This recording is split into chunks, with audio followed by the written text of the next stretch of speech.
Vamos lá. Então, gente, dando continuidade aqui de onde a gente parou, campo gravitacional, né? Toda vez que numa determinada região do espaço você coloca um corpo com massa, esse corpo vai modificar essa região do espaço e vai provocar nessa região, vai criar nessa região o que a gente chama de campo gravitacional. E esse campo gravitacional vai se tornar um ambiente, um espaço propício para que as interações gravitacionais aconteçam, ou seja, as interações entre os corpos devido à sua massa. Então, por exemplo, a Terra, ela produz um campo gravitacional e os corpos em regiões, né, próximas ao alcance desse campo gravitacional da Terra, eles vão interagir gravitacionalmente com a Terra por causa do campo gravitacional produzido pela Terra. Tá? Então, basicamente, a lógica é essa. Como é que a gente calcula esse campo gravitacional? A gente representa pela letra Gzinho, G minúsculo, então, densidade do campo. Vai ser o Gzão, que é a constante da gravitação universal, Mzão, que é a massa geradora do campo, e D, que é a distância entre essa massa geradora e o ponto onde você está determinando o campo. Então, se eu quiser saber o campo da Terra na Lua, eu vou tomar a distância entre o centro da Terra e o centro da Lua. Ou se for na superfície, a superfície da Lua, enfim. Se eu quiser saber o campo gravitacional da Terra na superfície da Terra, eu vou tomar a distância da Terra do centro da Terra até a superfície da Terra. Inclusive, quem sabe quanto é a medida do campo gravitacional da Terra na superfície da Terra? Alguém saberia dizer, saberia responder? Quanto é que vale essa medida desse campo gravitacional da Terra na superfície da Terra? Alguém? Poderia me dizer?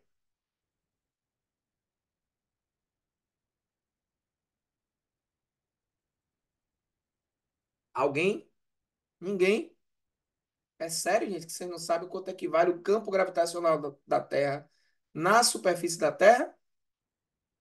Ítalo, me diga aí, pai. Quanto é que vale?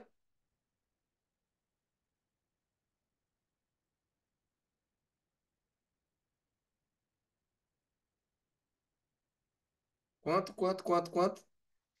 10 metros por segundo ao quadrado, gente. É a gravidade da. Muito bem, Mila. Mila respondeu aqui, ó, 10. 10 metros por segundo ao quadrado é o valor da gravidade da Terra na superfície da Terra. 10 metros por segundo ao quadrado, aproximadamente, né? A medida do campo gravitacional da Terra na superfície. A gente calcula assim, ó. Você pega o G, que é a constante da gravitação universal. Esse G, ele vale aqui, ó, aproximadamente. Deixa eu colocar aqui. Mas esse G vale aproximadamente 6,67 vezes 10, ó. Deixa eu colocar aqui. Ele vale, esse Gzão aqui, ó. Ele vale aproximadamente 6,67 vezes 10 elevado a menos 11 Newton vezes metro quadrado por quilograma ao quadrado. Isso aqui é o valor da constante da gravitação universal. Se eu pegar a massa da Terra e o raio orbital da Terra, o raio da Terra, no caso, o raio do planeta Terra dá mais ou menos 6.400 quilômetros, 6 milhões e 400 mil metros aproximadamente, e eu fizer essa continha aqui, o resultado que eu vou obter na superfície da Terra vai ser 10 metros por segundo ao quadrado, né? O G na nossa superfície vai ser aproximadamente, né, 10 metros por segundo ao quadrado. Unidade de medida de campo gravitacional é metro por segundo ao quadrado. Bom, conceito importante. O conceito de imponderabilidade. Eu sei que vocês já devem ter visto isso aí, né? Os astronautas em órbita, se eles flutuando e tal, né? Você deve pensar, pô, o cara tá sem peso, tá ali num lugar sem peso e tá no espaço, não tem peso. Na realidade, isso é uma condição de microgravidade que vai rolar sempre que você tiver num referencial acelerado. E a gente vai chamar isso aí de imponderabilidade. É uma sensação de ausência de peso. No entanto, o peso existe. Você só não está conseguindo perceber o seu peso por conta do seu referencial, ou seja, do lugar em que você se encontra, está numa aceleração específica que te proporciona essa condição.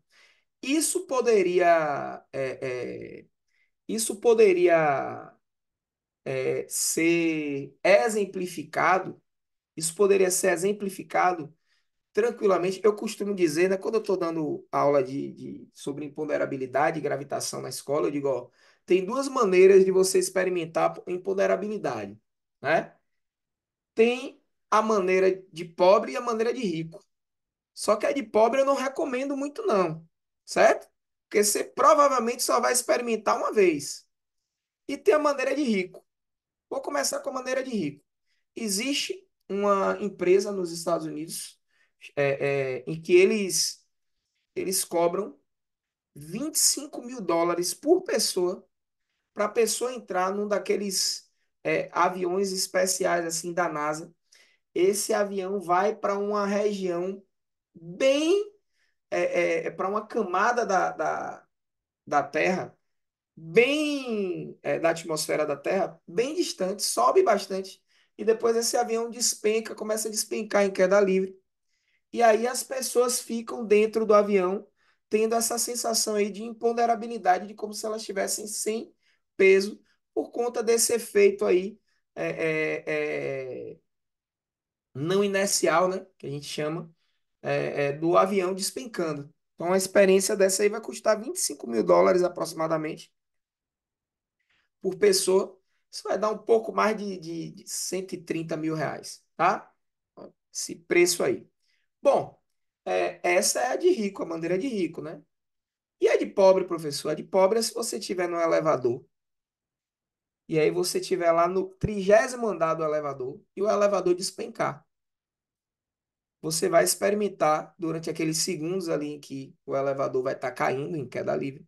Você vai experimentar imponderabilidade, que é essa sensação de ausência total de peso, é como se você não sentisse o peso que você tem.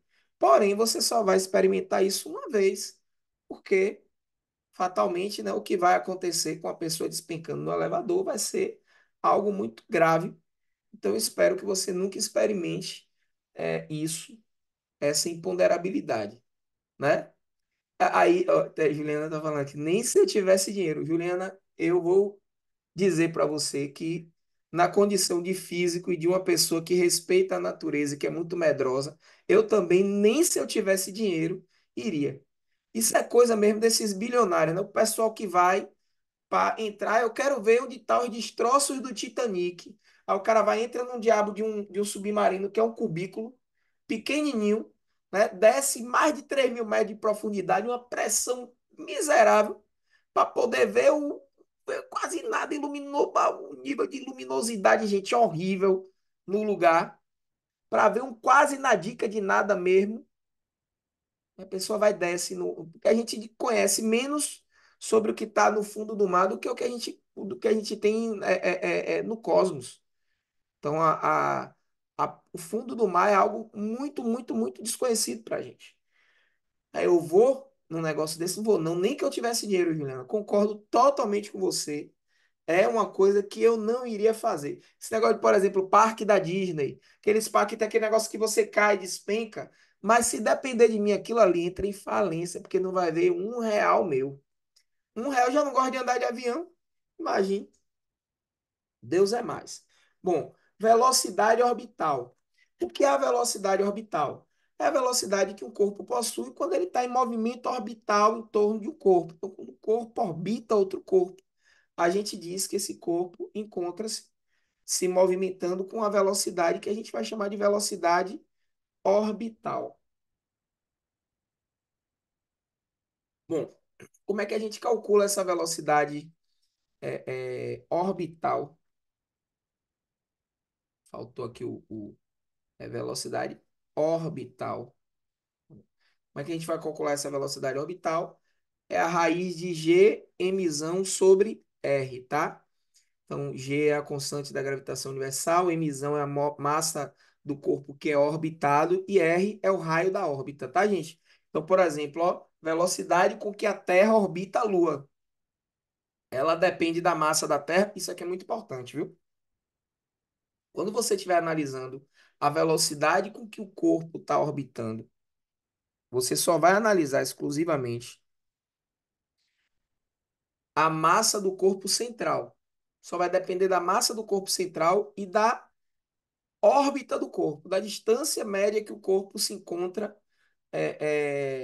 do corpo central. Então, se a gente for parar para analisar aqui o sistema solar, por exemplo, Mercúrio é o planeta que possui maior velocidade orbital. Exatamente, Mercúrio é o planeta que está mais próximo do Sol. Então, ele vai ser o planeta que tem maior velocidade orbital. Plutão, o planeta anão, ele é o corpo que tem a menor velocidade orbital dentre os planetas, né? Exatamente, porque Plutão ele está mais afastado do Sol do que os outros planetas da órbita. Então a gente vai ter essa análise. Ah, mas a massa de Mercúrio é muito menor, a massa de Plutão é maior, a massa de Júpiter é extremamente grande, não importa. A velocidade com que o corpo orbita um corpo central vai depender exclusivamente desses parâmetros aí, ou seja, da massa do corpo que está no centro da órbita e do raio da órbita. Somente isso. Certo? A velocidade com que a Lua orbita em torno da Terra depende do quê? Depende da massa da Lua? Não. Depende da massa da Terra e do raio orbital da Lua, que é a distância que a Lua se encontra da Terra. Certo, gente? Então, é assim que a gente determina uma velocidade orbital. E a velocidade de escape, o que é essa velocidade de escape aqui? Velocidade de escape, ela é, ela é basicamente o seguinte: ela é a velocidade, a menor velocidade que o corpo precisa adquirir para se desvincular da órbita ao qual está vinculado. Então, por exemplo, nós estamos confinados aqui na órbita da Terra, na superfície da Terra. Se eu quiser me desvincular dessa órbita da Terra, eu vou precisar atingir uma velocidade superior, ligeiramente superior à velocidade de escape. E essa velocidade de escape é dada por essa relação matemática aí. 2G emissão sobre R, onde o nosso R é justamente o raio da órbita. O G é a constante da gravitação universal e o emissão é a massa do corpo orbitado, do corpo que está no centro da órbita, certo? Então, para você conseguir atingir a velocidade de escape, você vai ter que ter minimamente, ligeiramente superior a essa velocidade aí. Sua velocidade vai ter que ser ligeiramente superior a essa aí, para que você consiga se desvencilhar. Tá, lição, você está querendo me dizer que quando a gente coloca um foguete para sair daqui da órbita da Terra, para ir para uma missão em algum lugar do espaço, a menor velocidade que o foguete precisa atingir é dada por essa expressão matemática? Exatamente. Exatamente. Então, você vai ter que ter uma velocidade que seja ligeiramente maior do que essa velocidade aí. Agora tem um porém. Qual é o porém da lição? Porém é o seguinte: existem regiões do nosso planeta em que a gente precisa de uma velocidade menor para escapar da órbita. Existem regiões do nosso planeta em que você não vai precisar ter uma velocidade tão grande para escapar da órbita da Terra. E essas regiões, gente, são as regiões mais próximas da linha do Equador. E por que que isso acontece? Por que que isso acontece? Porque o movimento de rotação da Terra, ele pode ser utilizado como uma forma de propulsão para que a gente escape da Terra também. Então, quando a gente usa a velocidade de rotação da Terra como uma maneira de escapar também da órbita da Terra, a gente acaba diminuindo o valor da velocidade de propulsão do foguete para chegar na velocidade de escape e conseguir sair da órbita da Terra. E isso vai acontecer nas regiões próximas do Equador, porque a velocidade de rotação da Terra ela é máxima no Equador. Só para vocês terem uma noção, no Equador a velocidade de rotação da Terra ela vale aproximadamente 1.600 quilômetros por segundo. Quer dizer, 1.600 metros por segundo. Tá? Então, a Terra está girando no Equador com uma velocidade muito grande. Então, essa velocidade de rotação pode ser utilizada para a gente conseguir atingir a velocidade de escape, certo? 1.600 quilômetros por hora mesmo. Gente. A gente vai precisar de uma velocidade menor se a gente estiver no Equador. É por isso que se você for analisar mundo afora, a maioria das bases de lançamento, elas são bases é, elas são bases próximas à região da linha do Equador. A nossa base de Alcântara aqui fica no Maranhão, né? Então, no norte do país, ali, bem próximo da norte-nordeste do país, né? Bem próximo da linha do Equador, tá? A gente vai ter também a base do, é, é, da Companhia Espacial Europeia. Ela fica ali nas Guianas Francesas, certo? Nos Estados Unidos, a base de lançamento da NASA fica no Cabo Canaveral, que é na Flórida. É no sul, extremo sul dos Estados Unidos, a Flórida. O Cabo Canaveral fica exatamente no extremo sul dos Estados Unidos, que é a coordenada de latitude do, do território americano mais próxima da linha do Equador. É justamente ali na região do Cabo Canaveral, no sul da Flórida, tá?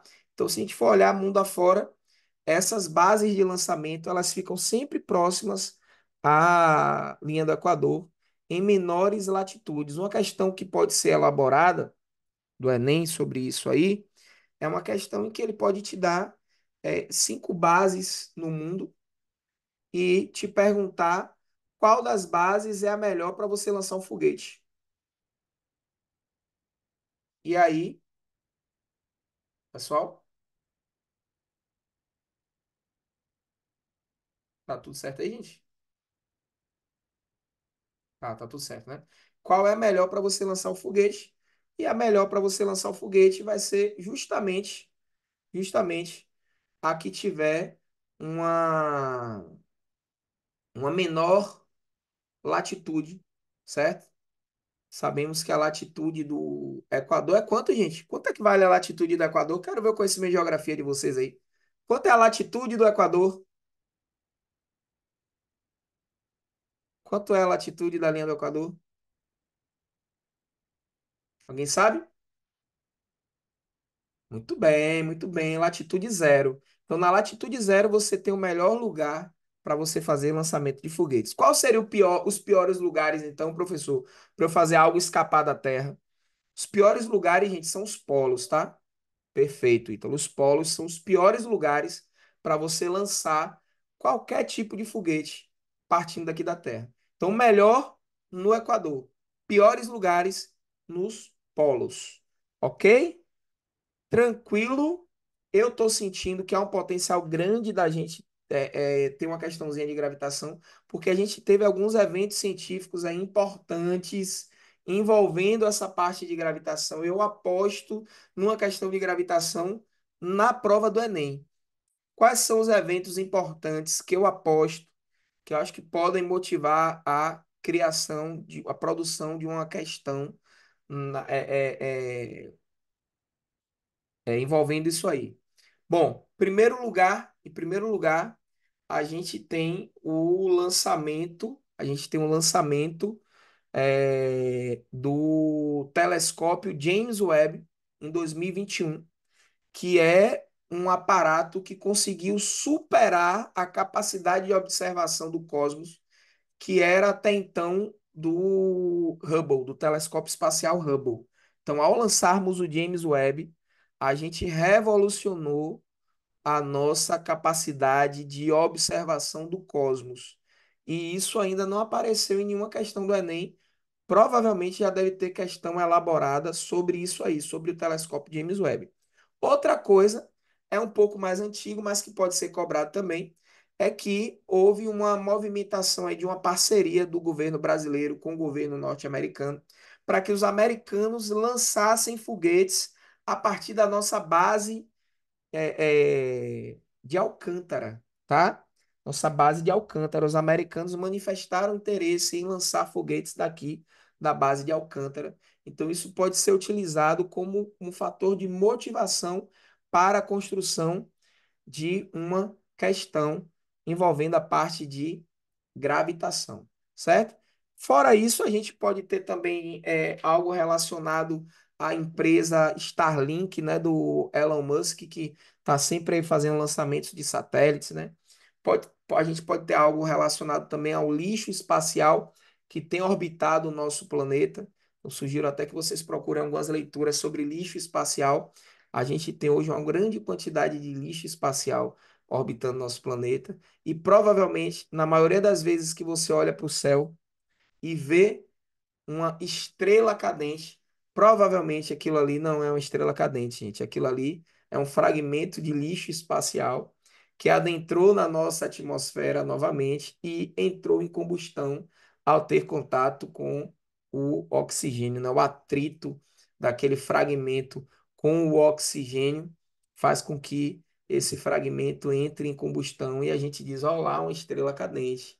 Então, muitas vezes não é uma estrela cadente, é um lixo espacial. Até mesmo porque estrela cadente não existe, né, gente? A gente não tem fragmentos de estrela entrando na nossa atmosfera. Então, quando não é lixo espacial, é o que, Thalisson?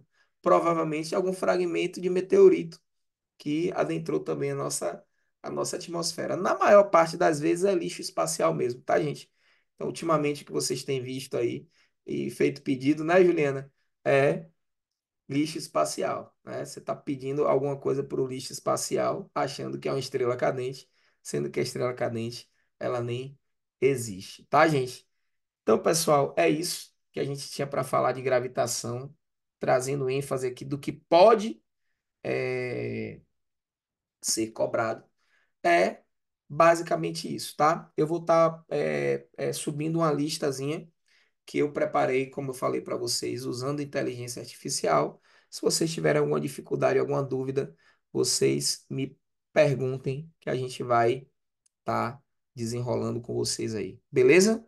Quando eu for postar essa aula lá no YouTube, eu vou postar em dois links, dois vídeos, porque infelizmente a aula foi partida por conta da nossa queda de energia aqui. Tranquilo, galera? Então, beijo para todos vocês. Avançamos mais um pouquinho, ó. Subimos mais um degrau. Como dizia Einstein, uma mente que se abre para uma nova ideia jamais retorna ao seu tamanho original. E você que assistiu essa aula de hoje, você que vai estar assistindo essa aula gravada, com certeza você não vai sair dessa aula do mesmo jeito que você entrou. Você vai sair diferente, ok? Isso já é uma evolução. Beijo, beijo, gente. Vamos nessa. Valeu, Bruna. Quinta-feira é barradão, hein? Tamo junto. Abração. Tchau, tchau.